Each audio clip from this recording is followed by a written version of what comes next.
ছোট পর্দার অভিনেত্রী ও সঙ্গীতশিল্পী জিনাত শানু স্বাগতা সামাজিক যোগাযোগ মাধ্যমে একটি বক্তব্য দিয়ে বিতর্কের মুখে পড়েছেন।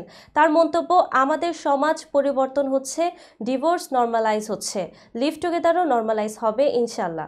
এই বক্তব্য ভাইরাল হওয়ার পর তার বিরুদ্ধে আইনি নোটিশ পাঠানো হয়েছে। এবার এ বিষয়ে মুখ খুললেন অভিনেত্রী। বিস্তারিত জুনায়েদ আহমেদ সৈকতের ডেস্ক রিপোর্টে। লিভ টুগেদার করেছি, আমাদের দুজনেরই বাবা মার পক্ষ থেকে কোনো সমস্যা ছিল না। সুপ্রিম কোর্টের আইনজীবী মোহাম্মদ মেজবাউদ্দিন চৌধুরীর মাধ্যমে আরিফুল খবির নামের একজন ব্যক্তি শনিবার এই নোটিশ পাঠান। নোটিশে অভিযোগ করা হয়েছে, একজন মুসলমান হয়েও স্বাগতা ইসলাম বিরোধী জীবনযাপন করছেন এবং সমাজে ইসলাম বিরোধী কাজ প্রচার করছেন। আমি আর হাসান 1 বছর লিভ টুগেদার করেছি। নোটিশে উল্লেখ করা হয়েছে, স্বাগতা স্বীকার করেছেন যে তিনি বিগত 1 বছর ধরে হাসান আজাদ নামের একজন ব্যক্তির সঙ্গে লিভ টুগেদার করেছেন। তিনি লিভ টুগেদারকে উৎসাহ প্রদান করেছেন বলেও অভিযোগ করা হয়েছে। আমি আর হাসান 1 বছর লিভ টুগেদার করেছি, ডিভোর্স নরমালাইজড হয়েছে, লিভ টুগেদারও নরমালাইজ হচ্ছে। এতে সমাজে ব্যভিচার বাড়বে এবং বিশৃঙ্খলার সৃষ্টি হবে বলে দাবি করা হয়েছে। নোটিশে আরও বলা হয়েছে, আপনি একজন মুসলমান হিসেবে জানেন যে বিয়ের পূর্বে নারী পুরুষের মধ্যে সহবাস বা লিভ টুগেদার করা সম্পূর্ণ হারাম। আপনি এ ধরনের হারাম কাজে লিপ্ত হয়ে তা সমাজে ছড়িয়ে দিয়েছেন। এর ফলে মুসলমানদের ধর্মীয় অনুভূতিতে আঘাত লেগেছে।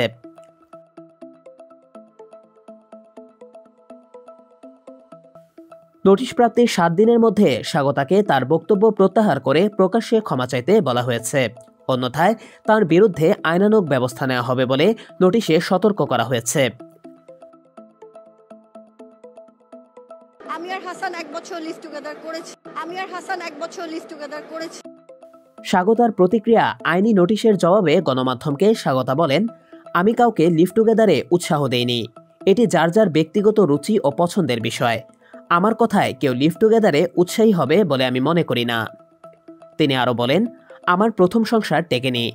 বিয়ে নিয়ে আমার মধ্যে একটা ভীতি কাজ করছিল, যদি আগের মতোই অত্যাচারের শিকার হতে হয়। তাই বিয়ের আগে আমরা নিজেদের ভালোভাবে বুঝে নিয়েছি। দুজন প্রাপ্তবয়স্ক মানুষ নিজেদের সম্মতিতে যদি লিভ টুগেদারে থাকে তবে তাতে ভুল কোথায়? লিভ টুগেদার করেছি, আমাদের দুজনেরই বাবা মার পক্ষ থেকে কোনো সমস্যা ছিল না।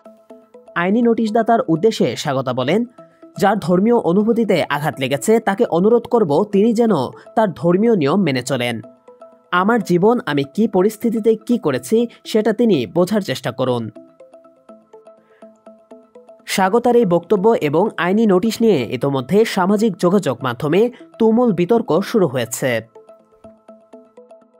আমি আর হাসান 1 বছর লিভ টুগেদার করেছি, লিভ টুগেদারও নরমালাইজ হচ্ছে।